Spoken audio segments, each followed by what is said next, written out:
Hey, Pastor Adam here from Faith on Hill Church in the Milwaukee, Oak Grove, and Gladstone area. You know, this last Sunday, we talked about how Samuel, and we've been looking at his story in the Bible, but Samuel was born into kind of a messy situation. His family was a mess. The tabernacle, which was kind of like their church, was a mess. So things were just kind of broken all over the place. And you know, there are plenty of people that I know who believe in Jesus, who consider themselves Christians, but who are not part of church.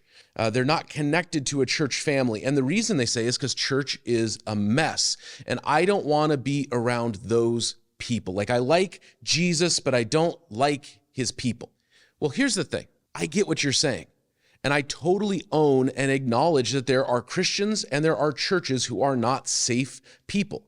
There are people who claim to be Christians, but who actually aren't, and they're just kind of toxic, hateful people. There are people who claim to be Christians and who are, but they're messy and broken just like we are, and then you get around them and you go, oh, this is a lot of mess, and this isn't necessarily my mess, and I don't know if I want to be connected to this. I would just say, are we talking about unsafe or are we talking about uncomfortable?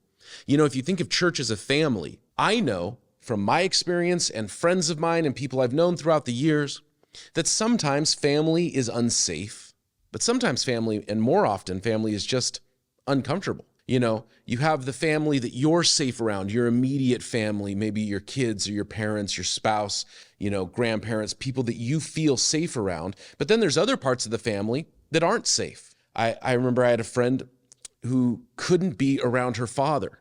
She could be around her mom, her stepdad, her brothers, wonderful, loving, safe, couldn't be around her father. So there was a difference between what was safe and what was unsafe. And just because her father was unsafe, it doesn't mean that she disconnected herself from the rest of her family, her mom, her stepdad, her brothers, who were incredibly loving and safe and supportive. Then there's uncomfortable. You know, a lot of us, you might feel safe with like your immediate family, but then like Thanksgiving's coming up, or we got Christmas, or there's a birthday party or something, and you're like, oh man, I got to go to that family gathering, and we got this crazy uncle, or we got this weird cousin, and the next thing you know, they're trying to convince you that the moon landing never happened, or that, you know, this conspiracy theory, or this thing that they're saying, and you're just like, oh my gosh, do I have to be around them?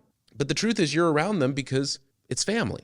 And you want to see your grandma, or you want to see the other cousins who aren't trying to convince you that the moon landing never happened, or whatever it is. You get what I'm saying? I'm just trying to like lighten this up a little bit. But there's a difference between unsafe and uncomfortable. No one should be in an unsafe situation. And there are Christians and churches, or people that claim to be the church, or people who claim to be Christians, who are unsafe. They're toxic. They're unhealthy. No one should be around that. That doesn't mean that we're never going to be around uncomfortable situations. You know, sometimes you do have the crazy uncle, the awkward cousin, whatever, and you're just like, oh, really? But you know what? I want to be around the rest of my family, so that's just how it is.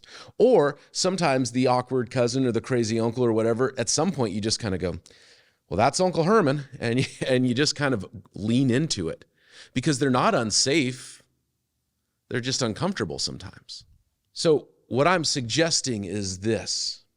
Are there times where you're just like, oh, do I really want to be around the mess?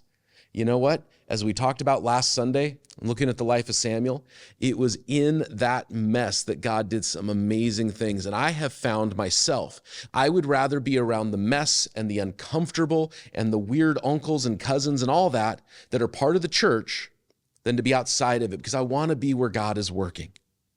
So you might say, well, Adam, you know what? I don't want to be around this person because they're this or that. And it's like, you know what? Maybe there's somebody who doesn't want to be around you as you're dealing with your mess. Somebody else might say, well, yeah, but did you know that there's a bunch of racists in the church? Sure. And there's a bunch of racists outside of the church. I was at a thing a while back, and it was not church people. And they were all very like progressive and like anti-racist and the whole thing. And somebody said something totally racist. And it was like, whoa, wait a minute, what? It's everywhere, and we're dealing with all this stuff. But it's in this mess, this hospital that is the church, that God is working and moving. So, hey, you know what? We talk about these things in our small groups. You can email smallgroups@faithonhill.com, and that's what it's there for, to talk about this kind of stuff. Samuel was born into a really messy situation, and the church was totally broken in his day.